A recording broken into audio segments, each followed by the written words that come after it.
আইনকে বুড়ো আঙুল দেখিয়ে ফের বালুরঘাটের চকভবানী এলাকার বাঁধে আনন্দে মেতে উঠেছে একাংশ অসচেতন মানুষ। প্রাপ্তবয়স্ক থেকে কিশোর কিশোরী কেউই বাদ নেই সেই তালিকা থেকে।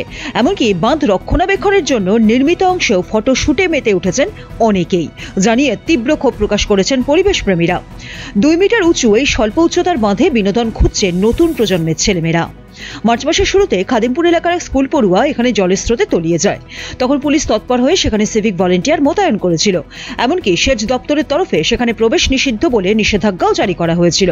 কোথাও বিপজ্জনক এলাকা, কোথাও স্নান করা নিষেধ, আবার কোথাও সিঁড়ি দিয়ে নিচে নামার ক্ষেত্রেও নিষেধাজ্ঞার বার্তা দেওয়া হয়। নজরদারি শিথিল হতেই আবার ভয়ঙ্কর খেলায় মেতে উঠেছেন অনেকেই। লোহার সিঁড়ি দিয়ে ওপরে উঠে তালাবন্ধ দরজা টপকে ফটোশুটে মেতে উঠেছেন কপতিরা। আবার বন্ধুরা মিলে জলের স্রোতে পা দোলাচ্ছেন নিচে। মঙ্গলপুর এলাকার শিক্ষক অভিষেক কুণ্ডু আক্ষেপের সুরে বলেন, প্রশাসনের তরফে সেখানে কড়া নজরদারি রাখা উচিত। অন্যদিকে পরিবেশপ্রেমী কিঙ্কর দাস জানান, নিজের হাতে প্রাণ রেখে এই আনন্দ উদযাপনের কোনো মানে হয় না।